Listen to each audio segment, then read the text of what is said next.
fait, donc l'idée du livre, comme on disait, c'était vraiment par rapport à tous ces livres qu'on trouve souvent aux États-Unis, qui sont un petit peu sur les gangs, sur les tatouages, sur les trucs. Et moi, vraiment, je trouvais ça vraiment super cool. J'en cherchais souvent parce que je les collectionne un petit peu. Et bon, comme je suis assez passionné de skate, de tatou, de rock'n'roll et tout ça, je me suis dit autant essayer d'en faire un vraiment ici avec tous les gens qui viennent à travers cet univers. Et puis aussi les gens que je serais amené à rencontrer un petit peu par hasard, qui ne sont pas prévus, et c'est ça qui fait des bonnes surprises aussi, quoi. Et donc ça fait 6 ans que tu as commencé? Ouais, ça fait 6 ans. Bon, j'ai fait ça vraiment tranquillement parce que c'était mon petit projet personnel. Donc j'avais vraiment pas d'idée de sortie, j'avais vraiment envie d'en faire un bouquin. Mais bon, sans me mettre la pression.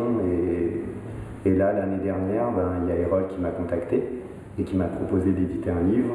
Et comme j'avais un petit peu l'idée à ce moment-là, je trouvais que là, ça commençait à faire pas mal et qu'il fallait que je cherche, mais je savais pas du tout comment faire. Donc tout est arrivé au bon moment. Puis c'est voilà, des fois dans la vie, il y a un moment pour tout, quoi. Donc c'était peut-être c'était ça, quoi. Le tatouage, c'est vraiment hyper vaste. C'est pour ça que si tu regardes dans le livre, il y a vraiment plein d'univers différents. Tu as des bikers, tu as des stripteaseuses, tu as des tatoueurs. T'as plein de gens en fait qui constituent un petit peu même notre société de maintenant, mais qui ont des activités différentes. Mais c'est vrai qu'il y a des activités qui sont beaucoup plus difficiles à se mettre en connexion parce que bon, voilà, c'est un petit peu en marge.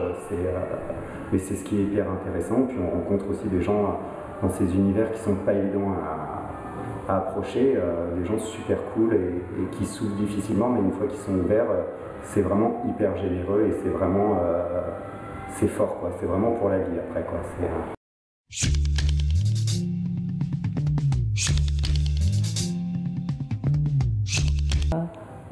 J'ai lié pas mal d'amitié à travers ce boulot parce que bon, pour avoir des photos un petit peu comme ça aussi, on a besoin vraiment aussi de lier des vraies amitiés aussi. Puis souvent, la majorité des gens, j'ai gardé contact avec eux et on se voit souvent ou pas souvent parce que des fois ils habitent loin.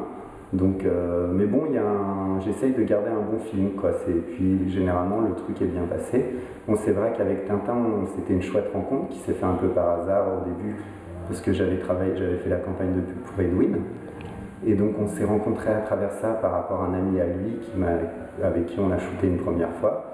Et comme je travaillais à ce moment-là avec le magazine Sang Bleu, Maxime de Sang Bleu m'avait redemandé de faire des photos avec Tintin.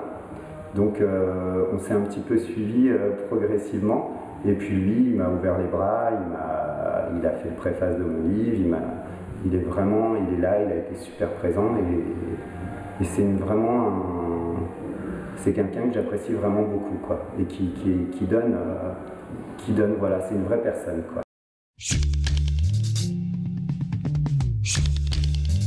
En allant chez les gens, on a beaucoup d'indices assez vite, donc ça nous rapproche très très rapidement, quoi. Mais bon, des fois, il y a besoin d'y reprendre 2 fois, 3 fois, 4 fois, parce qu'on est passé à côté de choses, on ne savait pas qu'il avait tel tatouage, ou il ne l'a pas montré tout de suite, donc je me suis dit, non, mince, c'est pas complet, la photo, là, elle n'est pas complète, parce qu'il manque ça, et ça, c'est trop important, quoi.